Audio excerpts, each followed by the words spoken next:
two, three, four.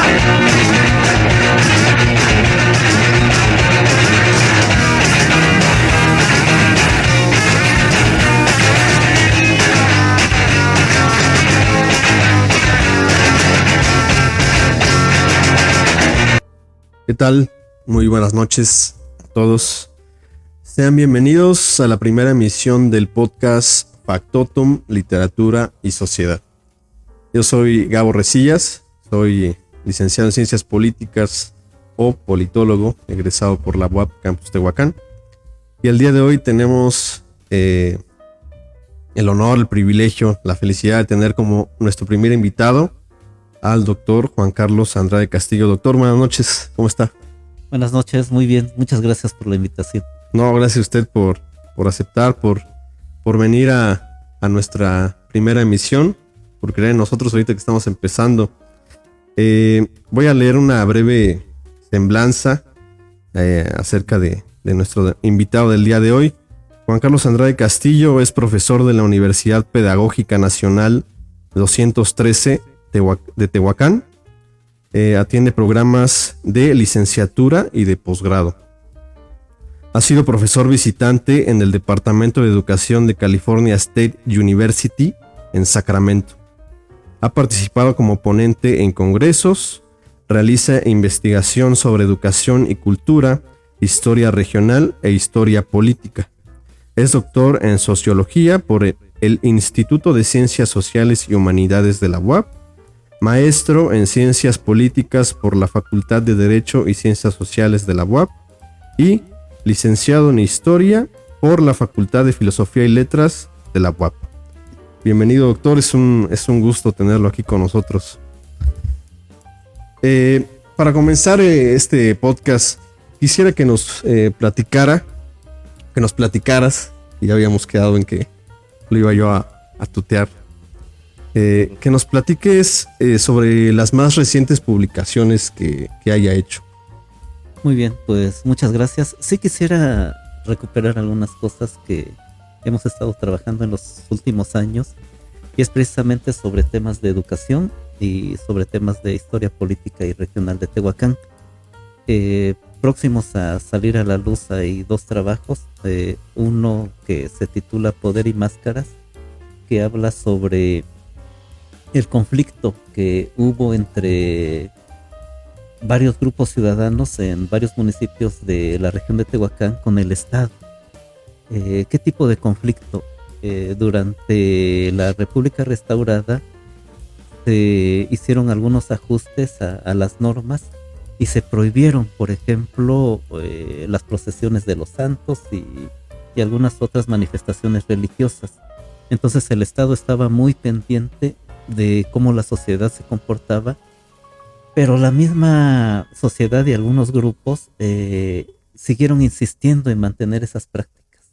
Entonces esta tensión que se dio entre las autoridades, los representantes del Estado y la ciudadanía es tratado en este trabajo. El otro se titula Afirmación y Negación, y trata sobre las prácticas de escritura en lenguas indígenas, igual en esta región de Tehuacán. Rescato varios textos redactados, tanto que dan cuenta de testamentos como de cortes de caja, como de elevación de autoridades, principalmente en lengua náhuatl, y una relación muy tensa que hubo con las autoridades virreinales. A final de cuentas, en muchos lugares se lograron aperturar escuelas desde el siglo XVII, escuelas públicas en comunidades indígenas de esta región, y el objetivo era que se aprendiera a leer y escribir, precisamente para hacer frente a una serie de litigios por tierras y aguas, pero también para ir ganando espacios en la parte administrativa burocrática. Y muy calientito se encuentra un texto sobre los indígenas de la región de Tehuacán en torno a los 500 años de la invasión a Mesoamérica. Este texto acaba de ser publicado por la UAP y por la Universidad Intercultural en el estado de Puebla. ¿Y qué rescato ahí? Principalmente, y creo que es un tema relevante, la visita de Hernán Cortés a esta región y cómo fue recibido por las autoridades locales de la época. Unos acuerdos que tomaron, incluso vino gente de Zapotitlán, de Caltepec, de la Sierra Negra a platicar con Cortés en San Luis de Malacayuca, que fue el punto de encuentro. Y también rescatamos algunas otras formas de resistencia indígena.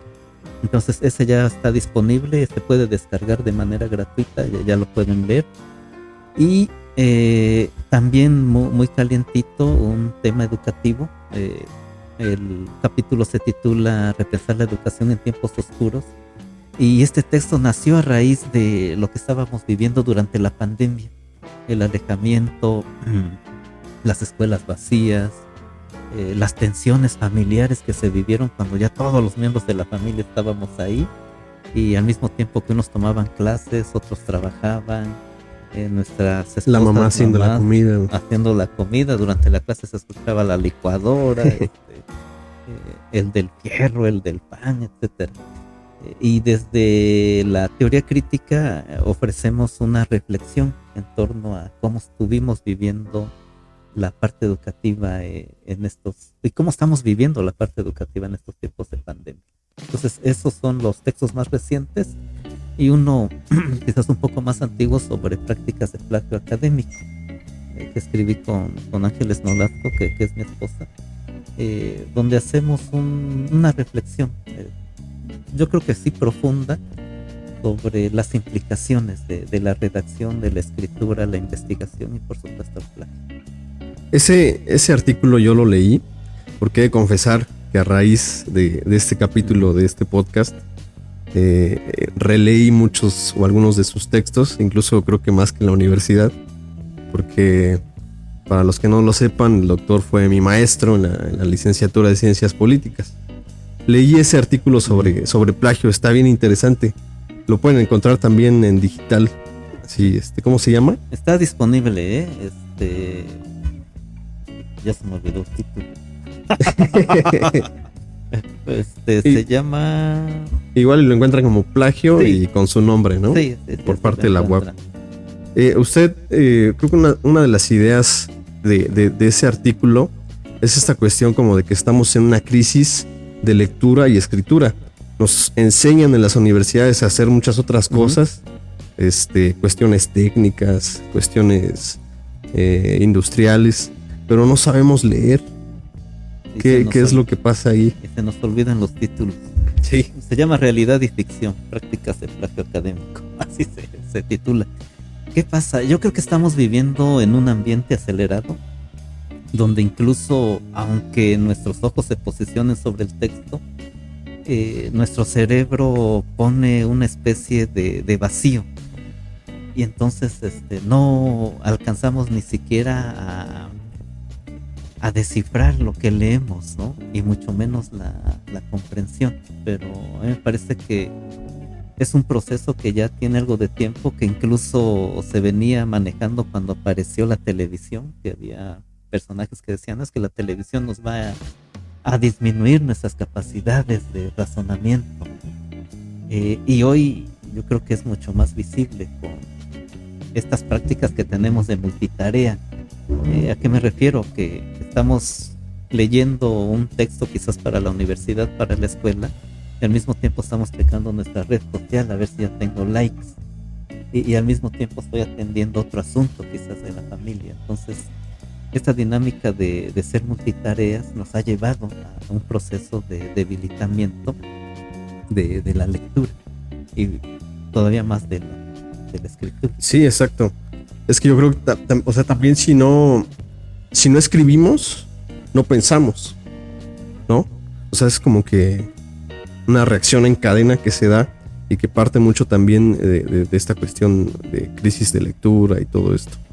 Entonces, sí está bien interesante ese artículo. Y ya para entrar en materia, estuve releyendo también uno de sus primeros libros, el de Insurgentes contra Insurgentes. Ese también está disponible en la página del Senado. Quisiera que nos contara acerca de cuál fue la inspiración, o sea, ¿por qué este tema? ¿Cómo surgió? Hubo una intención de un trabajador del ayuntamiento de Artepeji de aquellos años por recuperar la historia del municipio. Y entonces me contactó y tuve varios acercamientos con él, muy animado. Lamentablemente la autoridad municipal de aquella época lo pasó a segundo plano y lo desechó. Entonces prácticamente lo tiró a la basura. Pero ya desde un poco antes yo tenía como una comezón, ¿no? Digamos, en torno a la historia del Tepeji. Me formé como historiador, pero me fui especializando en el área de historiografía del siglo XIX. Incluso por eso la tesis que escribí sobre Riva Palacio, su conflicto con Benito Juárez. Y entonces esta oportunidad que me llega, que aunque no se cristaliza con la autoridad municipal, la retomo. Y poco a poco me voy dando cuenta de que no solo Altepeji, sino todos los municipios de la región son muy interesantes para la investigación histórica. Aquí ha sucedido una gran cantidad de cosas. Hay documentos en varios archivos, por ejemplo, sobre procesos contra brujas. Hay también procesos contra personas que desafiaron a la iglesia utilizando algunas teorías modernas. Hay un cuate de Ajalpan, por ejemplo, que fue acusado ante la Inquisición por su afirmación de decir que si él aventaba una piedra desde un cerro, la piedra caía no por voluntad de Dios, sino por una cuestión de la misma naturaleza, de la misma tierra. Eso que ya conocemos como la gravedad, que no utiliza el concepto, pero que él lo tiene de manera consciente. Entonces, me doy cuenta que el Tepeji tiene una riqueza inconmensurable, digamos, de historia. Y todavía más cuando fuimos a visitar la hacienda donde estuvo el Congreso, está en ruinas.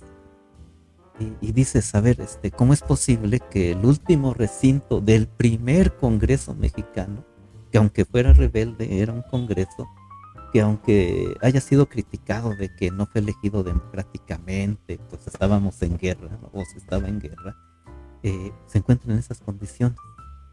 Entonces me aboco a revisar algunos textos clásicos de historia mexicana y por supuesto la visita al Archivo General de la Nación. Y te encuentras con datos muy, muy curiosos y centrales, ¿no? En torno al Congreso.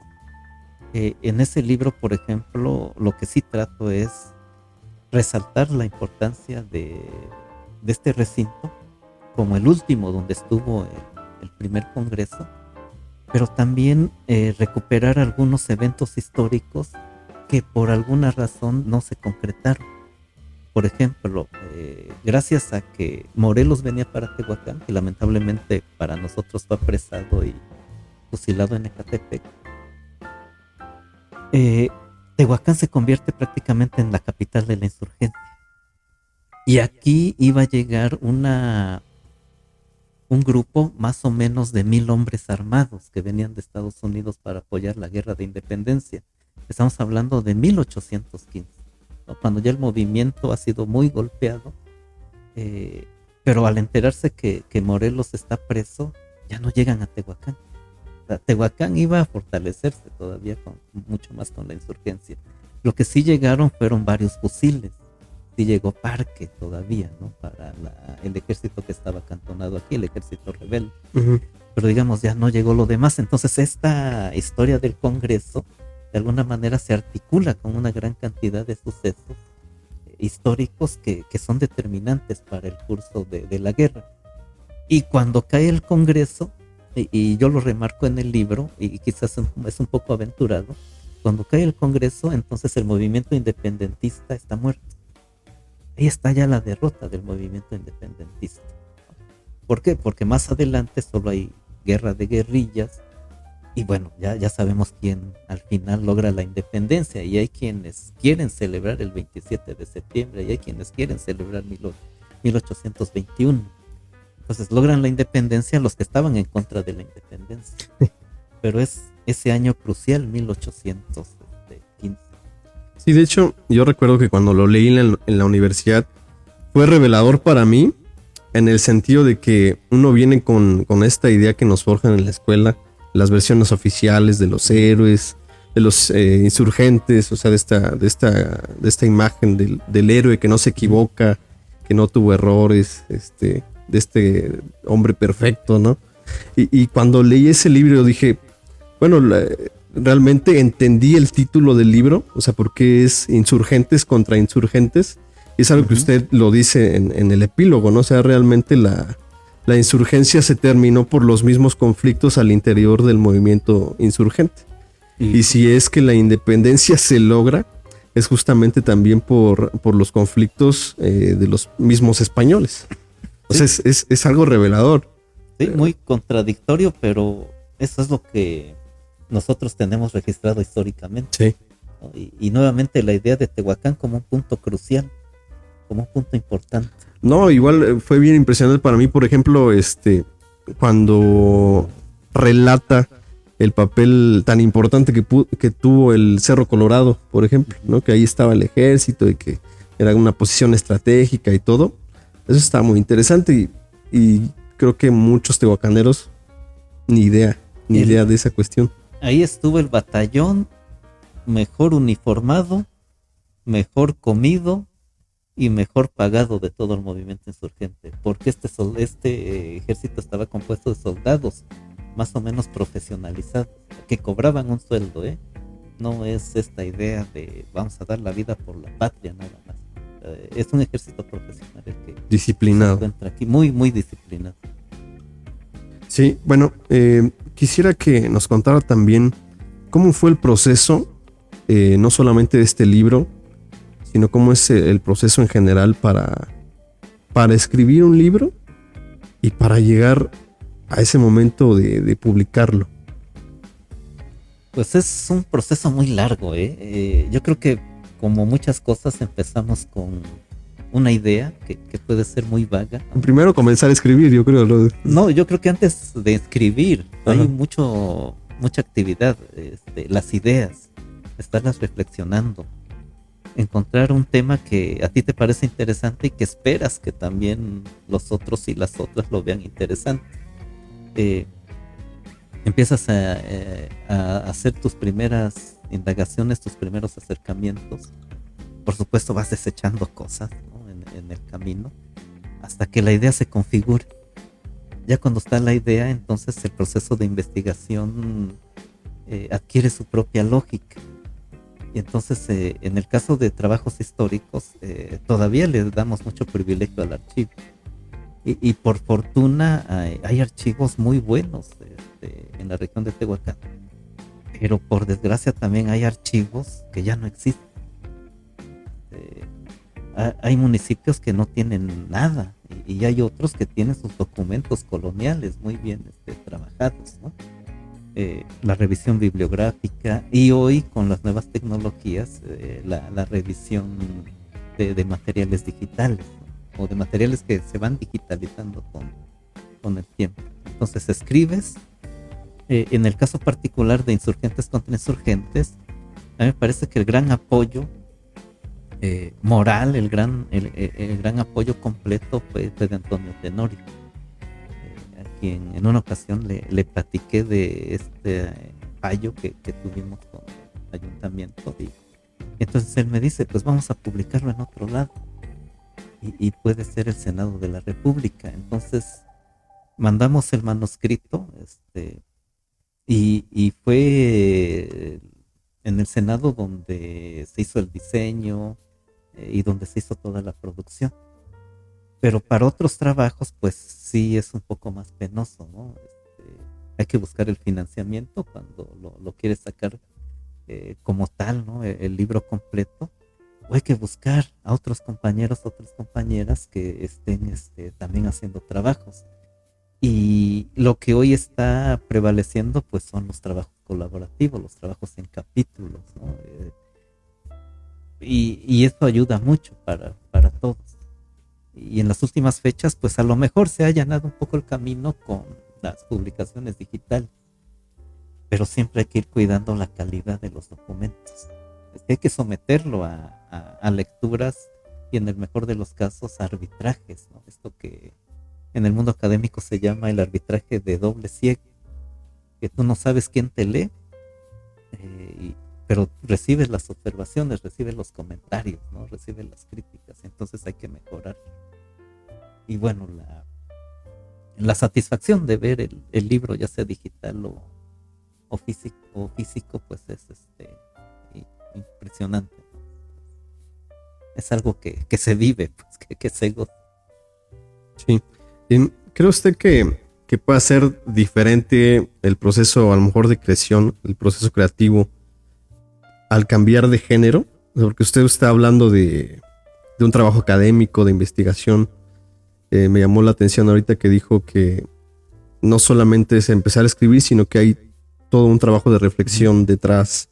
Pero me parece que puede haber otros géneros que a lo mejor pues te pones a escribir y las cosas van fluyendo, ¿no? Por ejemplo, no sé, la poesía, el relato corto, puede que sea diferente.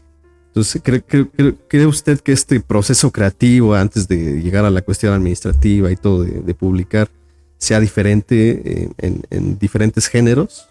Yo creo que sigue una misma línea, Ajá. línea en el sentido del trabajo. ¿Por qué? Porque incluso los libros de ficción requieren que el escritor esté preparado, que el escritor haya leído, que esa inspiración llegue. Y la inspiración no siempre llega por un chispazo, ¿no? La inspiración llega por lo que has leído, la inspiración llega por las experiencias que has vivido. Hay por ahí un autor ruso que dice, tenemos más imaginación si hemos acumulado más experiencia, ¿no? Y en ese sentido creo que tenemos más imaginación si hemos visto películas, si hemos escuchado diferentes géneros de música, si hemos leído también diferentes tipos de libro, si hemos viajado. Entonces el proceso creativo a mí me parece que sigue esta misma dinámica. La redacción y las condiciones que se te ponen para el trabajo académico quizás tienen un sello particular, pero la obra de ficción también debe cubrir la calidad, también debe cubrir la relevancia. Entonces la poesía, por supuesto que requiere de mucha inspiración, pero también requiere de técnica, de cómo ir construyendo los versos. La narrativa sí requiere de mucha imaginación, de mucha creatividad, pero también necesitas dominar la parte técnica de la escritura, ¿no? Digamos, cuándo utilizar un oxímoron, Uh-huh. ¿no? El desierto lluvioso me esperaba 100 metros adelante, ¿no? Cuándo utilizar una metonimia, ¿no? Una sinecdoque. Entonces, sí es muy importante que también vayamos considerando esta parte técnica en las obras de ficción. Y a lo mejor lo podemos hacer y quizás no dominemos todavía la técnica, ¿no? La formación, no tengamos la formación técnica. Y pueden salir también muy buenas obras con la inspiración, ¿no? Pero el elemento principal me parece que es cultivarse en el arte de la escritura. ¿Y cómo lo podemos hacer? Pues escribiendo. Hablando en este sentido, ¿qué consejo les darías a no necesariamente jóvenes, sino a alguien que quiere empezar a escribir un libro y a lo mejor llegar a publicarlo? Pues yo creo que un consejo bien importante que podría dar, igual y me equivoco, es ir a los eventos donde hay libros, ir a las presentaciones de libros, ir a las charlas, ir con las nuevas tecnologías, revisar ya sea en los portales de las universidades, en los portales de las asociaciones civiles, ¿no? Revisar este tipo de programas como el que ustedes están realizando, ¿no? Como el que ustedes están haciendo, para empezar a empaparnos y empezar a conocer los ambientes y a los personajes. Esa es, digamos, una primera sugerencia, ¿no? ¿Cuál otra? Pues empezar a escribir. No importa qué quieras escribir, no importa que hagas rayones, no importa que taches, tenemos que empezar a escribir. Y quizás, si me voy a ver un poco anticuado, empezar a escribir a mano primero, ¿no? Porque hay una conexión entre la motricidad y los procesos cognitivos. Y no es lo mismo el tecleo. Como que a la hora de teclear no se completa el proceso cognitivo que se requiere. En cambio, cuando escribes a mano, hay toda una conexión entre la parte física, biológica y la parte del pensamiento, la parte del intelecto. ¿Y qué más? Pues acudir a presentarse, aventarse. A mí me tocó una experiencia muy bonita que les puedo platicar. En una clase le dije a los estudiantes, ¿saben qué? Su calificación final va a depender de lo siguiente. Creo que con ustedes no me tocó, pero bueno, más adelante se pudo mejorar eso de las clases.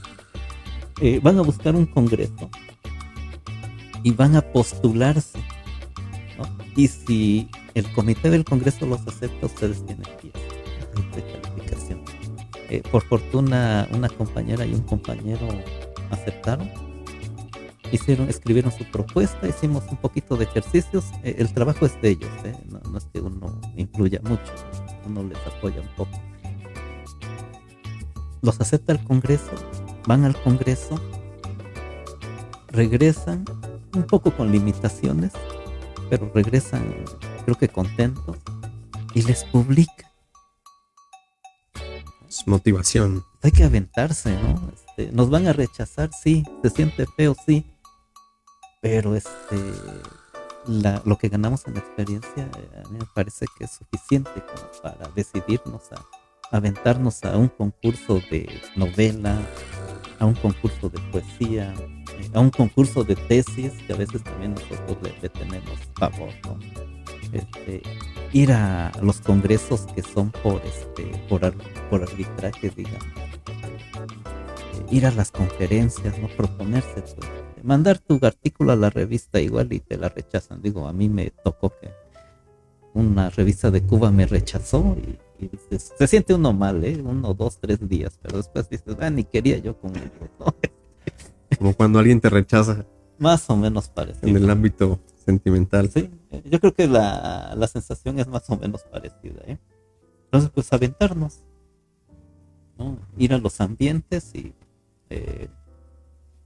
entrarle a los desafíos y seguir tocando puertas. Creo que eso nos ayuda mucho. Y cuando digo ir al ambiente, porque finalmente también hay personas que pueden influir, ¿no? Que puedas publicar quizás, no tanto como amiguismo, sino quizás darte un pequeño empujoncito y ya tú te pones a disposición de los que deciden, ¿no? de los árbitros. Y qué bueno que tocas este tema de la experiencia que tuvo con sus alumnos, porque la neta yo me acuerdo que en la universidad, o sea, eran pocos los maestros que te impulsan a publicar o escribir, y usted fue uno de esos maestros. Actualmente, ¿cuál piensa que sea el papel del maestro actualmente? O sea, ¿qué es lo que necesita alguien para ser un buen maestro? Es una pregunta. Me salió un poco del guión. Yo creo que, no sé, a mí me parece fundamental que la maestra, el maestro, la profesora, el profesor, asumamos, ¿no? La responsabilidad que tenemos. Finalmente nosotros nos paramos frente a un grupo de chavos, de chavas, o de niños o niñas, y mucho de lo que hacemos marca, ¿no? Quizás no podemos resolver muchos problemas que tienen los estudiantes, las estudiantes, pero podríamos ocupar pequeños espacios para precisamente ir impulsando los intereses de ellos. Yo creo que he tenido experiencias muy gratas cuando di clases en la normal, por ejemplo. Un grupo de chavos fue a sus estancias de investigación, ¿no? Lo único que uno hace es saber, chavos, hay esta convocatoria, ¿a quién le gusta? Y no hay malas respuestas, ¿no? Siempre hay alguien que dice, a ver, le vamos a entrar. Y lo hicieron, ¿no? En el caso de WAP, también me parece fundamental esto. Yo creo que mostrar el camino, para allá quería yo llegar. Quizás contamos con un poco más de experiencia por la edad, por lo que sea, y quizás mostrar el camino pueda ser suficiente para que los estudiantes, las estudiantes, puedan entrarle a estas tareas, tanto de las estancias como de la escritura, ¿no? De textos. Y digo, y hoy mi trabajo en la pedagógica, creo que también lo he tratado de llevar por estos senderos, ¿no? Somos la UPN a nivel nacional que más estudiantes tenemos en el verano de la investigación científica. Este año se suspendió. Y la universidad me parece que ha crecido mucho en torno a estas inquietudes de investigación, de escritura, ¿no? Entonces, lo digo porque, bueno, ahí estoy y trabajando, es la experiencia que tengo, pero recuperando la idea, me parece fundamental mostrar el camino. Y vieras qué gusto da cuando los estudiantes ya solitos se van. Ya ni te preguntan, ¿no? Y al principio yo me sentía porque ya ni me preguntó. Bueno, ya ni me pelaron. Ni me pasó su resumen. Pero eso da muchas alegrías, ¿no? Incluso si ni te dicen nada. Dices, bueno, lo poquito que se pudo hacer ya se hizo, ¿no? Y ya cada quien agarra su camino de una manera muy, muy autónoma. Me parece que tenemos algunos comentarios. A ver, vamos a leer algunos.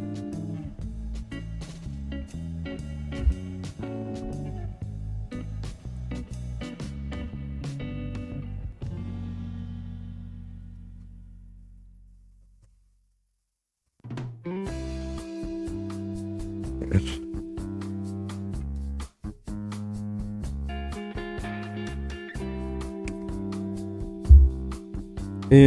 Guillermo Salomón Martínez dice: saludos para ambos, felicitaciones, un gusto escucharlos y verlos. Jorge Salazar Ramírez dice: y todavía es lo menos, profe, no sé a qué se refería. Todavía es lo menos. Carla C. nos dice: éxito, los estaré escuchando. Martín Mirage dice: buenas noches, un gran saludo a ambos. Tengo una pregunta. Tehuacán es una ciudad muy importante y rica en muchos aspectos, y aún así noto que la población subvalora mucho a la ciudad o de plano la aborrece. ¿A qué se deberá esto? ¿Cómo poderle inculcar a la gente el amor por la ciudad a donde vive? Muy, muy buena pregunta, ¿eh? Yo creo que Tehuacán ha mantenido su importancia a lo largo del tiempo. Quizás se han cambiado algunas situaciones. El turismo fue muy importante en mitad del siglo XX. Se abrió Acapulco, entonces en lugar de preferir un balneario, se prefirió la playa. Se sanearon pues las costas. ¿Qué podemos hacer? A mí me parece fundamental vivir la ciudad, vivirla en el sentido de disfrutarla, de salir, de caminar, de ponerle atención a los detalles, caminar, no sé, por la 1 Norte, disfrutar de la sombra de estos árboles, admirar cómo se ve el templo del Carmen desde una de las esquinas, y ya me parece también bien importante que vayamos transmitiendo este gozo de la ciudad con los niños.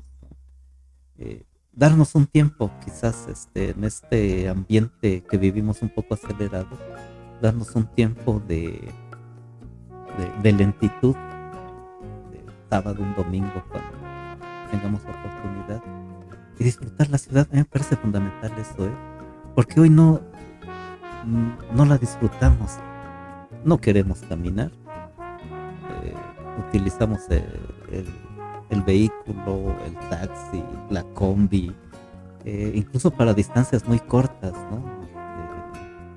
Digo, de colegio de bachilleres al centro de la ciudad son como 20 minutos caminando, que bien lo podríamos aprovechar algún día de que no hay tanta actividad laboral. Y regresando, valorar lo que tenemos, pero no solo valorarlo. Me vería yo muy falso si les digo estudien la historia de Tehuacán.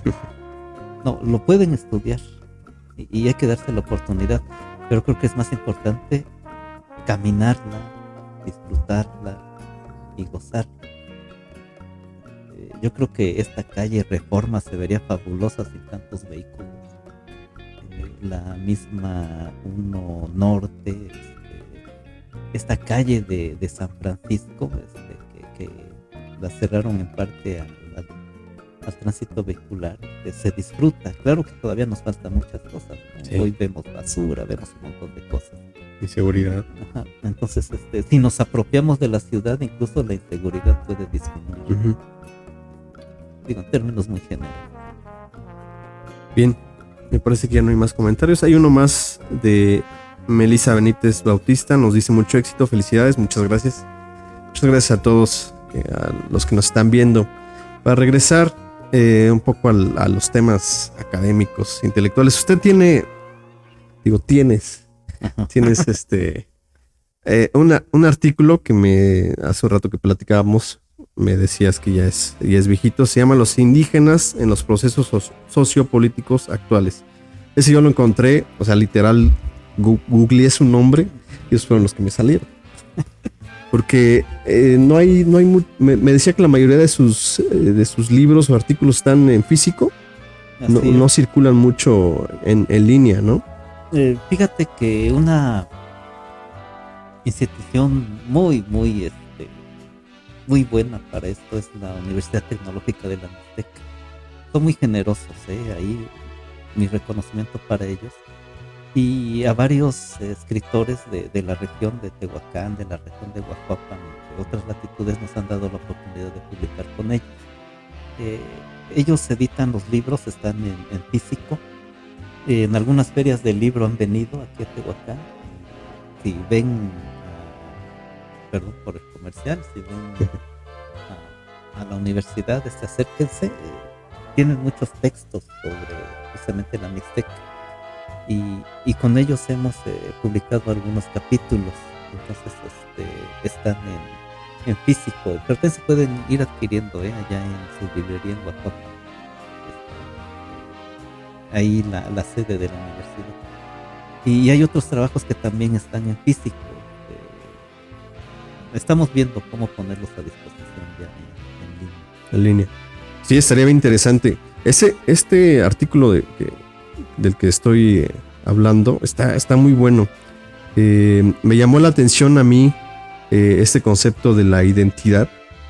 Usted menciona que cuando hay una identidad bien consolidada, la insubordinación a esta identidad consolidada da paso también a una no identidad. Es una cuestión como de dialéctica. Uh-huh. Me gustaría que nos hablara un poco sobre este tema. Y es un concepto bien importante, este de la identidad.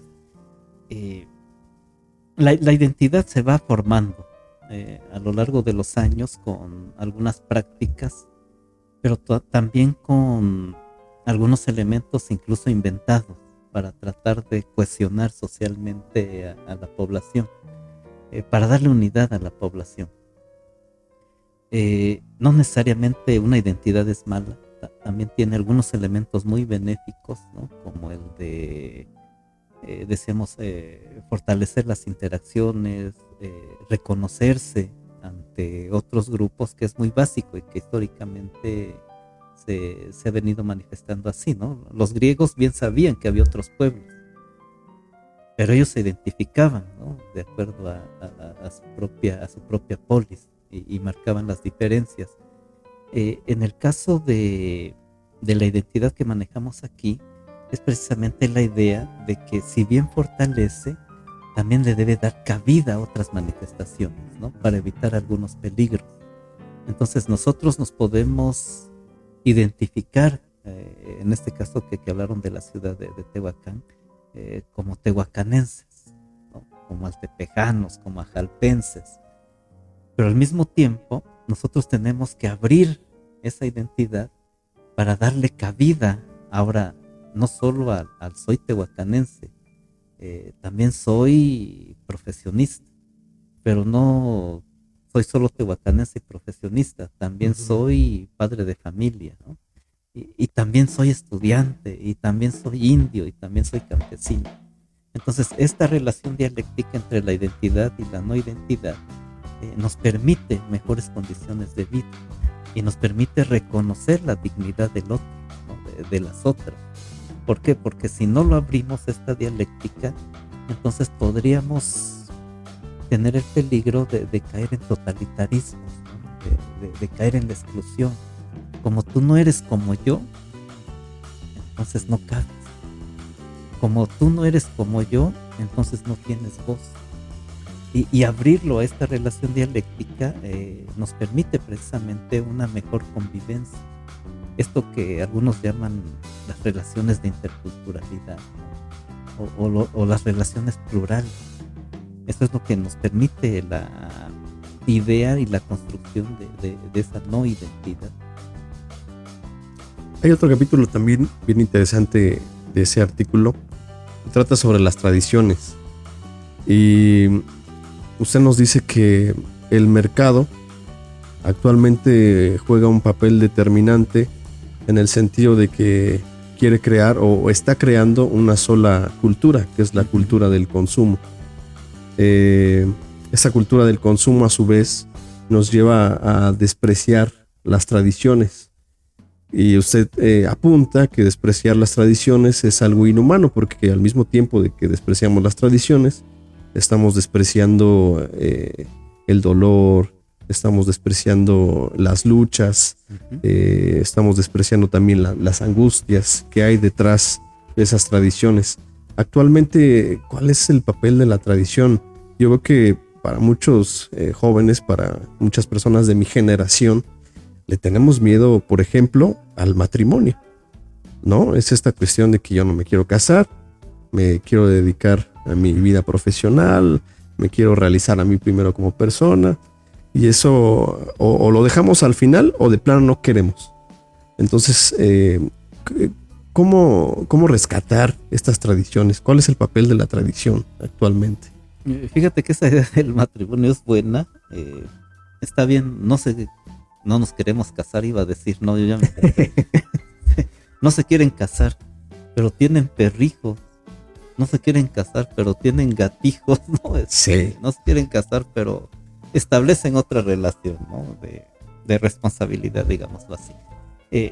Regresando a las tradiciones, el mercado no respeta. Y entre las cosas que no respeta está la cultura, incluida también la tradición. Nosotros, y hoy lo estamos viendo como cuando se escribió ese artículo no estaba tan fuerte, pero hoy sí, esta situación, como muchas manifestaciones de la tradición y de la cultura están ganando mucho terreno en el mercado. Me estoy refiriendo a los textiles, a los vestidos de las comunidades que se ofertan en almacenes de prestigio, ¿no? Estoy hablando de las artesanías que también se ofertan a precios muy altos. Y un ejemplo muy claro, por ejemplo, es la muñeca de Amialco, en Querétaro. Cuando escribí ese artículo, yo voy seguido a Amialco. Y la muñeca te la ofrecían las señoras en 20 pesos, 30 pesos a lo mucho, ¿no? Y hoy vas si quieres comprar una muñeca y son 200 pesos. A ver qué pasó.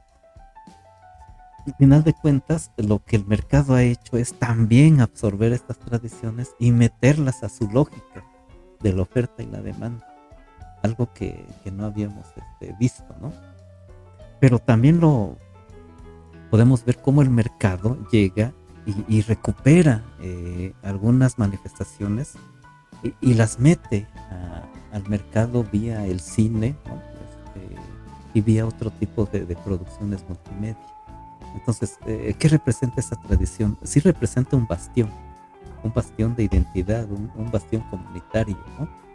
Que poco a poco, cierto, se va transformando, se va debilitando incluso, y lo que hoy tenemos pues es una nueva oleada, digamos, de invención de tradiciones para poder resguardar algunos elementos originarios de las comunidades, ¿no? y de los grupos sociales.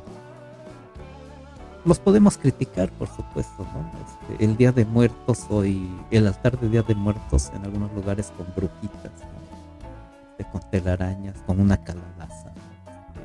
Y uno se espanta, ¿no? Y dice, ay, ¿cómo es posible que aguas? Las tradiciones también viven y las tradiciones también se adaptan. Se reinventan, creo que es Sí. la palabra que utiliza Ujú. en el arte. Sí, se están reinventando constantemente, ¿no? Las bodas, por ejemplo. Hay manifestaciones bien bonitas de San Mateo Tlaxcalco, de San José Miahuatlán sobre la boda, pero también se van reinventando. Entonces la tradición, al mismo tiempo que se vuelve como un refugio de la comunidad originaria, hoy ya no tiene de otra más que abrirse. Y al abrirse, pues puede caer y ser presa del consumo, ¿no? Y de las relaciones de mercado.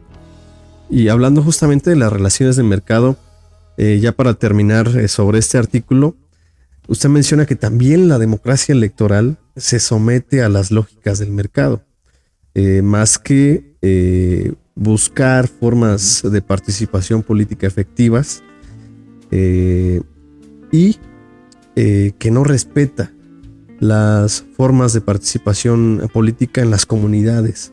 O sea, estas cosas, estas cuestiones importantes sobre una comunidad que se deciden en las asambleas comunitarias, sino que llega la democracia electoral e impone el sistema, impone el voto, y toda esa competencia electoral se da también bajo la lógica del consumo, ¿no? Bajo la lógica de la oferta y la demanda, donde hay muchos competidores. Yo soy la mejor oferta, yo te convengo más, y se hace casi una transacción, ¿no? Quisiera que nos hablara un poco sobre este tema. Yo creo que podemos empezar con una idea, esta de que la democracia nace al amparo del capitalismo, de esto que no nos gusta, pero que lo vivimos en el día a día y que también tiene algunas manifestaciones muy seductoras, ¿no? El consumo es bien seductor, y uno lo vive en el mercado. Cuando compras hay una satisfacción, y si compras en una tienda fifi, ¿no? Pareciera que la satisfacción es doble, porque hasta vienes presumiendo la La bolsa, bolsa, ¿no? con la marca En la combi vienes con tu bolsa, ¿no? Chanel. Bueno, una marca. Gucci. Digamos, Entonces, así nace la democracia, al amparo, digamos, del capitalismo, y quizás la parte central de la democracia es que limpia todos los residuos que va dejando el capitalismo. Y nos abocamos mucho a la democracia electoral, que precisamente varias personas han hecho la analogía de ella con el mercado. Tú vas al mercado, ves una serie de opciones, te decides, compras, das tu dinero, te llevas la mercancía, pero aguas, el mercado tiene una ventaja: si te sale mal la mercancía la puedes devolver. En el caso del proceso electoral es más o menos parecido. Hay una serie de opciones, tú pagas con tu voto, con tu derecho a voto, estás entregando tu poder supremo, tu soberanía, y si te sale mal, difícilmente puedes reclamar, arreglar tu cosa, ¿no? Y si reclamas, pido devolución. Sí. Y el problema es que si reclamas, que es algo legítimo en una democracia, el sistema te ve mal. Incluso te puede llevar a la cárcel con ciertas argucias, ¿no? Y quizás voy a tocar un tema sensible. A mí me parece más democrática una manifestación como la que hubo por el lamentable feminicidio de Subi, ¿no? Que atravesó algunas calles importantes de Tehuacán. A mí me parece eso una mejor manifestación democrática incluso, y a lo mejor puedo... y también son aceptables todas las críticas, que ir a depositar tu voto como tal.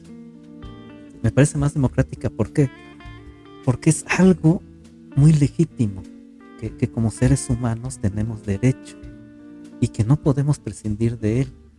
Y entonces cuando nosotros nos enojamos porque está la manifestación y no puedo llegar a mi trabajo, o no puedo llegar a casa, o voy a llegar tarde, nosotros mismos estamos poniéndole una traba a esa manifestación democrática, ¿no? A esa manifestación política.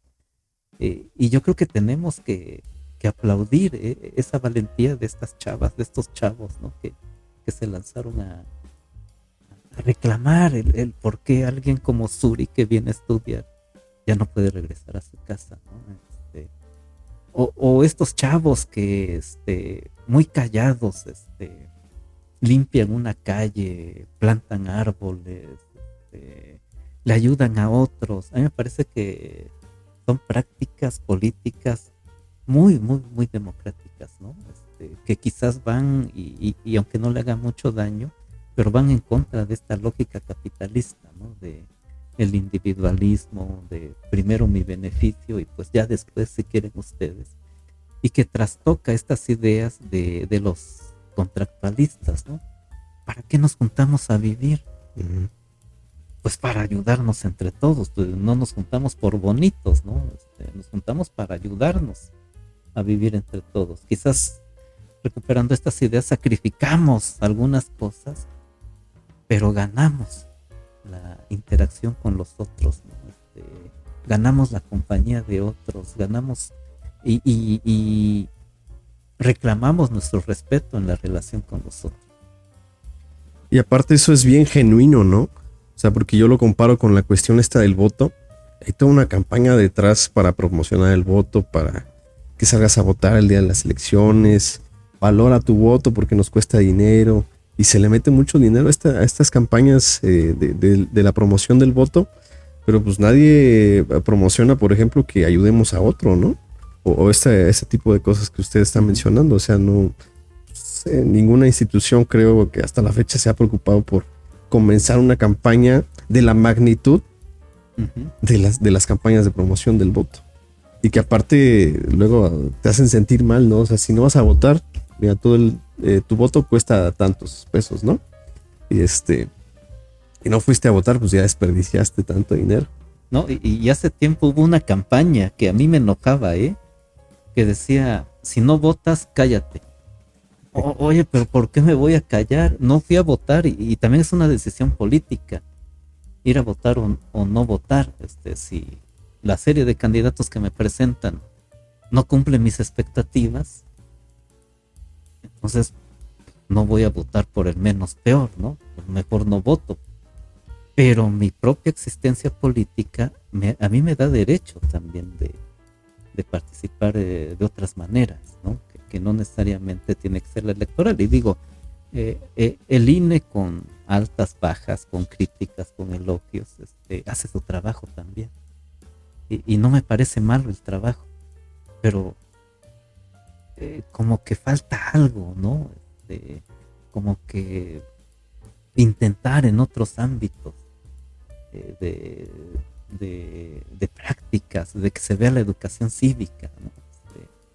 Y alcanzar otras formas de participación. Decíamos, si nos apropiamos de la ciudad, estamos haciéndolo políticamente. Si ayudamos al otro y no lo vemos como un desconocido, nos estamos ayudando entre nosotros, ¿no? Y me parece que se podrían construir redes de solidaridad, incluso entre los que no nos conocemos, pero sabemos que estamos ahí. Digamos, somos 126 millones de mexicanos, nunca nos vamos a conocer. Y aquí es donde la identidad también es muy rica, pero sabemos que están ahí, ¿no? Sabemos que quizás, no quizás, sabemos que podemos contar con esos 126 millones. Y en ese sentido, pareciera que ahora que el mercado es hasta más, benéfico que la misma democracia. Hace rato que mencionaba la cuestión esta de cuando compras un producto puedes reclamar la garantía. ¿No será la revocación de mandato es como una garantía? Yo creo que para allá va, ¿eh? Y hay países sudamericanos que nos lo han demostrado. Desde esos países donde a los chavos de 16 años ya les dan el derecho a participar políticamente, ¿no? Hasta estos municipios donde en una asamblea deciden que su autoridad local ya no está cumpliendo las expectativas. Y ahí se vota y lo quitan, ¿no? Y ponen a otro. Podemos criticar a Venezuela, pero pareciera que Venezuela en algunos ámbitos es más democrático que nosotros mismos, ¿no? A Bolivia, ¿no? Y bueno, ya ni qué decir de Uruguay, que es como que el modelo a seguir en Costa Rica, ¿no? Que incluso varios estudiosos de la ciencia política, cuando hablan de democracias que han ido avanzando, mencionan precisamente a Uruguay y a Costa Rica, y a México lo mantienen al margen. Entonces, esas formas de democracia participativa pueden ser una buena opción. Pero les tenemos miedo, ¿no? Sí. Hay varios comentarios. Eric Huerta Martínez dice: felicidades por el programa, mucho éxito en su canal. Un saludo, Eric. Montalvo Patricia tiene una pregunta. Dice: doctor Juan Carlos, creo que usted asume su responsabilidad como docente, así como lo mencionó. Mi admiración para usted. Saludos. Una pregunta. Muchas gracias. Mape dice: concuerdo totalmente con usted. Para amar esta ciudad hay que conocerla, vivirla, conocer sus historias, sus tradiciones, su cultura. Habemos, y me incluyo, personas que desconocemos datos históricos importantes que son fundamentales. Le estamos restando importancia a la ciudad en la que vivimos y preferimos buscar belleza en otro lado sin antes darle la oportunidad de ver la belleza de Tehuacán. Yo creo que ese es un comentario bien acertado, ¿no? Y volvemos a este tema. Vamos a bajarle un poco al ritmo, 1, 2 días a la semana. Y disfrutemos el panorama del Cerro Colorado. Que es, híjole, bien bonito en las mañanas, sí, ¿no? Y en las tardes ese rojo que nos atrae. Disfrutemos ¿cómo se llama este lugar? Está olvidando. El riego que estuvo abandonado y creo que sigue abandonado, ¿no? Que es muy rico, uno de los hoteles más lujosos de México. Sí. En esas condiciones, pareciera que también en el caso de nosotros, así tenemos a la hacienda. Bueno, la hacienda la tenemos un poco peor, esta hacienda de San Francisco, ¿no? Pero ahí está el riego, ¿no? Están todos estos lugares, Cuapa, San Pedro Acoquiaco, San Pablo Tepetzingo, y todas las bellezas que hay, incluso en colonias aquí mismo en la ciudad, ¿no? Sí, hay colonias bonitas. Bien, confortables. Doctor, ¿y qué pasó con esa imagen, con ese marketing que tenía Tehuacán ciudad de salud, Tehuacán ciudad de limpieza? Uno camina hoy por las calles y pues no es nada de eso que alguna vez tuvimos. Pues es parte de las invenciones que hay, porque finalmente el adjetivo de ciudad de salud pues viene por las aguas minerales. Ciudad de descanso, creo que también lo decía. Sí, por los hoteles, efectivamente. Hemos descuidado, ¿no?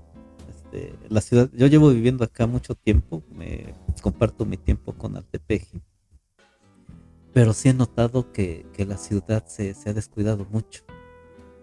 Pero tiene que ver, sí, en mucho de las autoridades.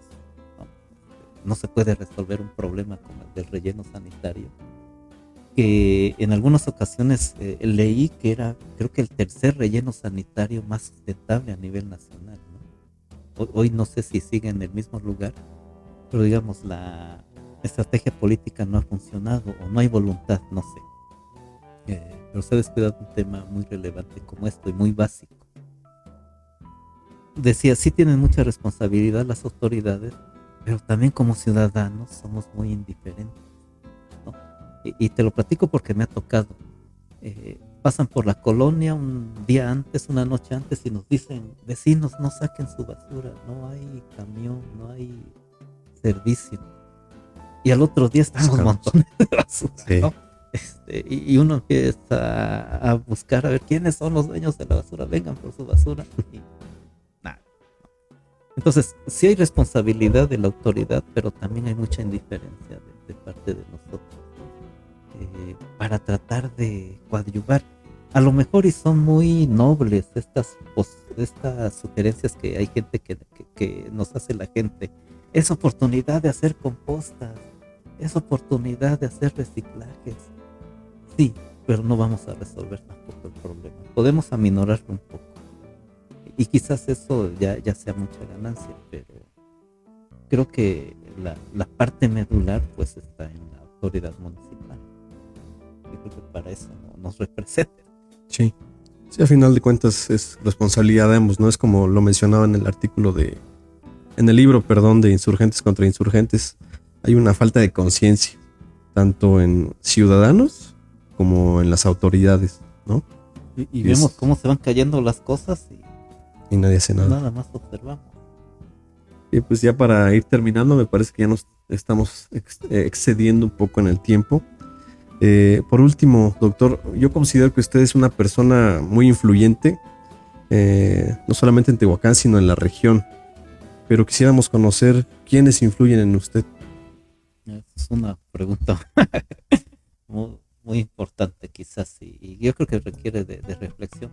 Fíjate que ya pensándolo bien, y creo que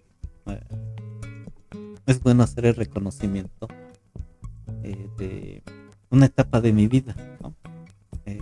Cuando terminé la preparatoria, yo tenía la firme idea de trabajar de ayudante del baño, porque pues desde muchos años antes fue mi ocupación en vacaciones y dije, voy a trabajar acá, es difícil irse a estudiar, ¿no?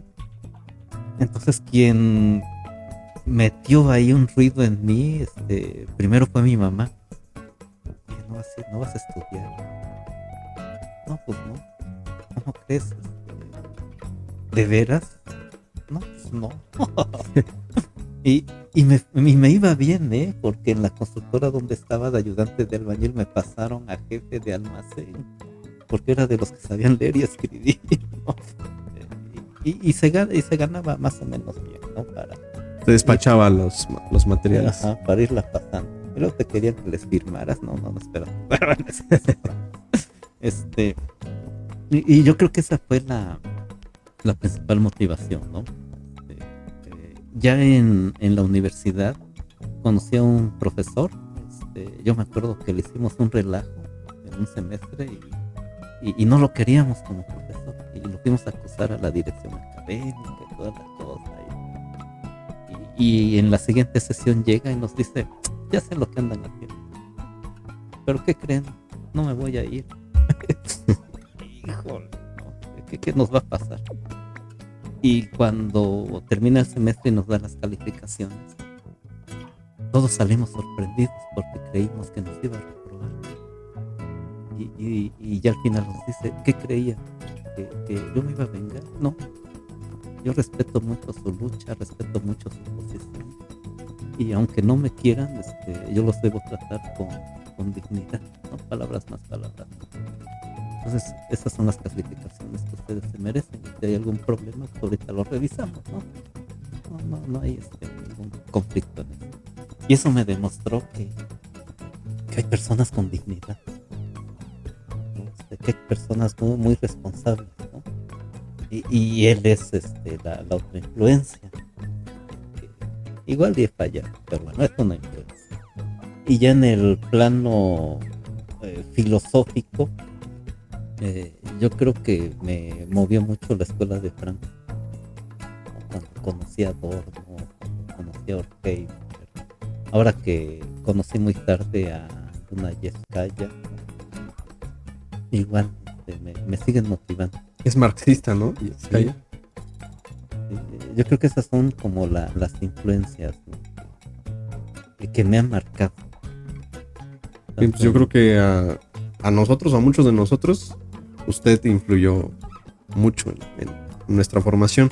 Ya para terminar, una pregunta que no le dije hace rato porque quería yo ver su reacción. Es que hace Sí, rato describimos más o menos el guión para que estuviera enterado de qué es lo que le íbamos a preguntar al doctor. sí, porque me pone nervioso. Pero esta la dejé al final No, está bien, para ver la adelante.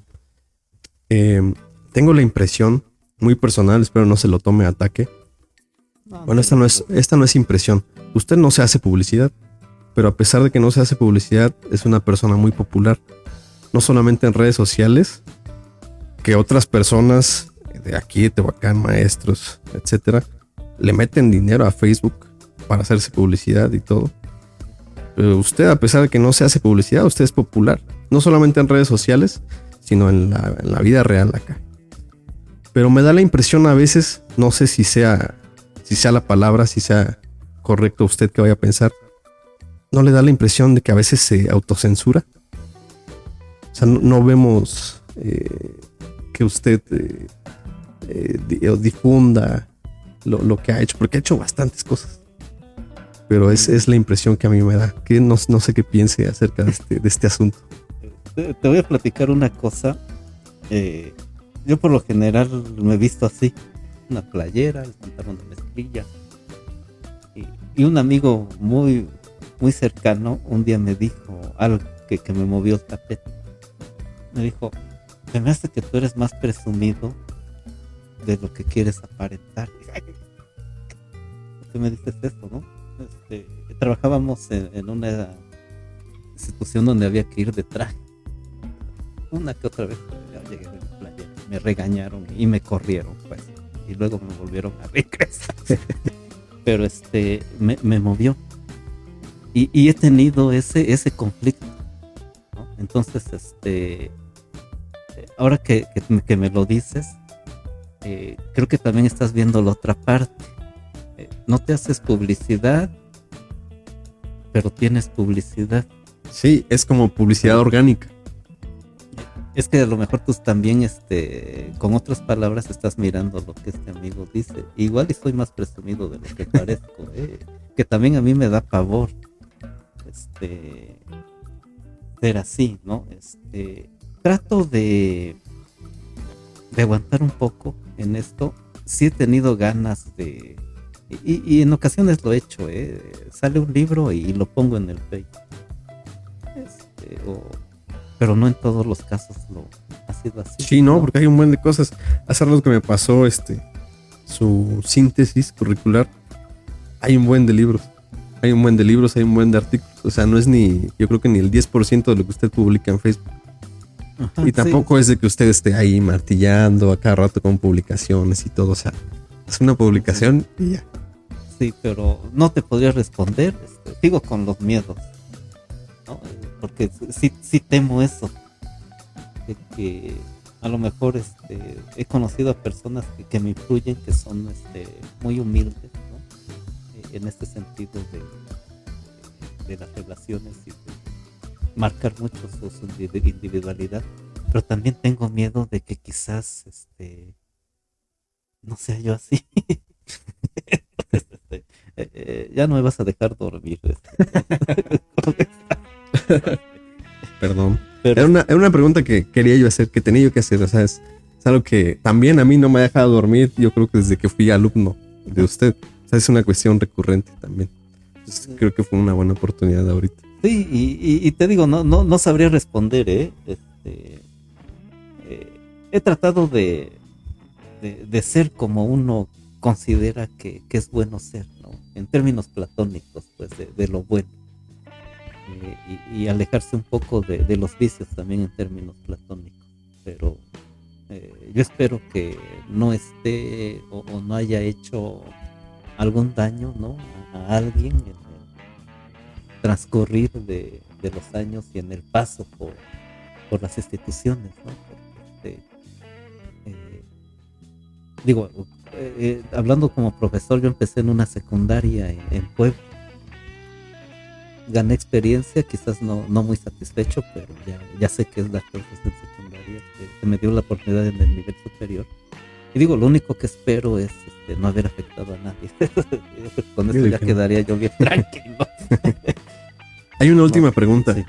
Graciela Rebonilla nos dice: Buenas noches, qué buen programa. ¿Qué opinas sobre la doble moral que mucha gente tiene?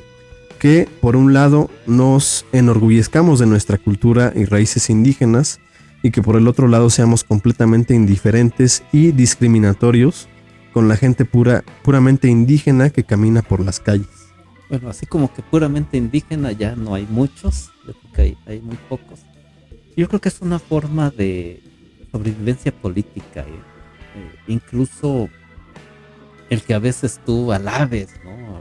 Los monumentos, las grandes ciudades prehispánicas, los poemas de Nezahualcóyotl,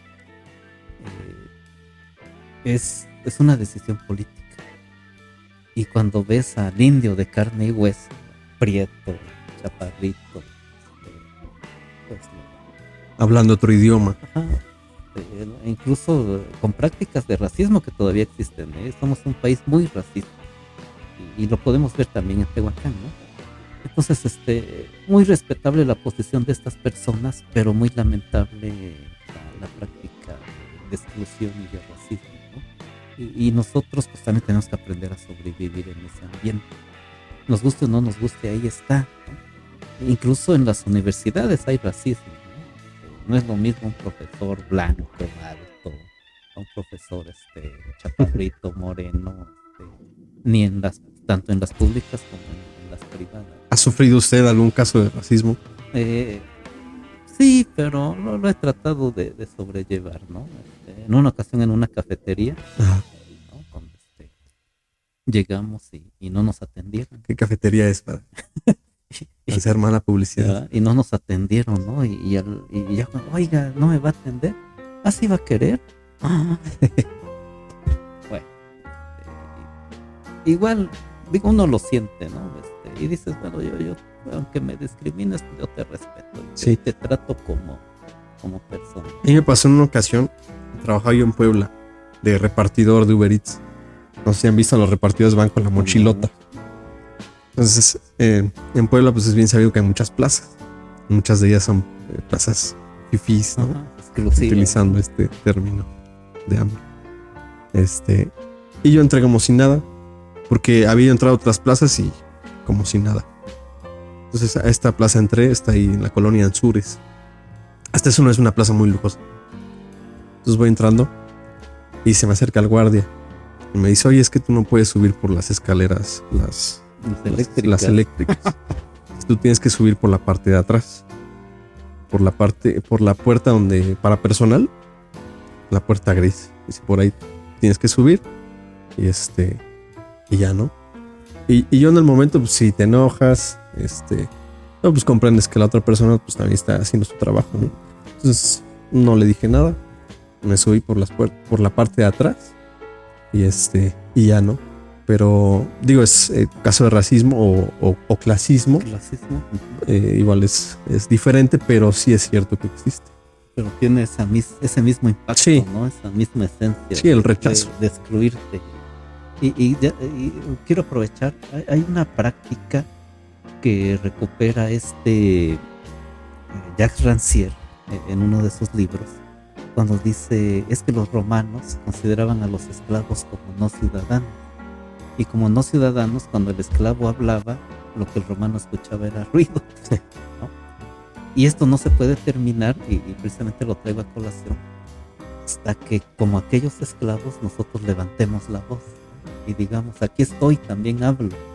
Y si hablo, entonces me tienes que escuchar y no me tienes que mirar hacia abajo, me tienes que mirar en el mismo nivel, ¿no? Uh-huh. Y a mí me parece que esa es una lección precisamente de política, ¿no? Muy, muy valiosa. Y entonces, pues, si me discriminas por ser prieto, pues ahí voy a estar parado.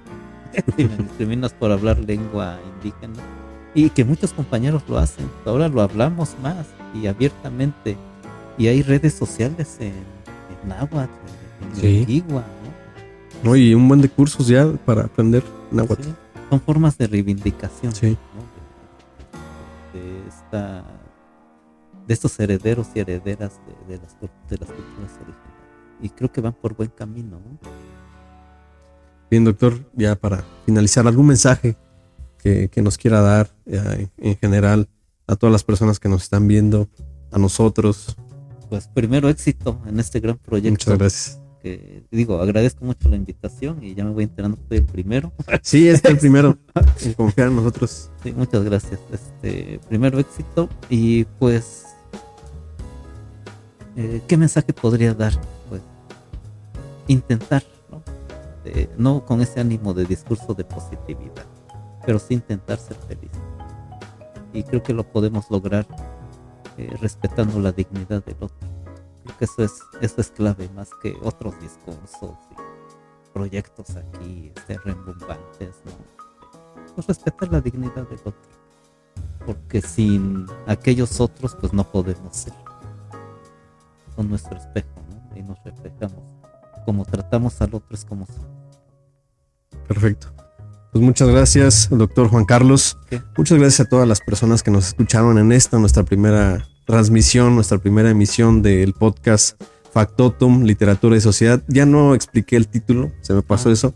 Creo que ya en la segunda emisión lo hacemos. ¿O quieren que lo hagamos ahorita? No sé qué dice el público. ¿Sí? ¿Sí? ¿Lo explicamos? Le comentaba ya al doctor Juan Carlos que factotum se compone de dos vocablos en latín. El primero es fac, que significa haz, del imperativo del verbo hacer. Y el segundo vocablo es totum, que significa todo. O sea, haz todo, ¿no? Es un poco la idea de este programa. O sea, en esta ocasión tuvimos de invitado a Juan Carlos, que es del ámbito académico, del ámbito intelectual. Pero asimismo queremos tener a un deportista, queremos tener a un artista, a un poeta, de todos los ámbitos posibles. A un político estaría bueno. Entonces, va por ahí el título. Además, se me hace que es una palabra llamativa. Sí, si bien es cierto que está un poco inspirada en la novela de Charles Bukowski. ¿Usted lee a Charles Bukowski? ¿Le gusta? Me gusta. ¿No le gusta? No me gusta. Bueno, es un poco inspirada en esa Tampoco novela. me gusta Coelho. Pero bueno, en esa novela Bukowski es un poco autobiográfica, ¿no? Cuenta cómo anduvo de trabajo en trabajo y también anduvo escribiendo y todo. Bueno, de ahí viene. Entonces, les agradecemos que hayan estado con nosotros. Espero que pueda estar con nosotros en una segunda ocasión. Me invitan y me avisan. Sí. Pues muchas gracias y nos vemos en la segunda emisión de Factotum, Literatura y Sociedad. Gracias.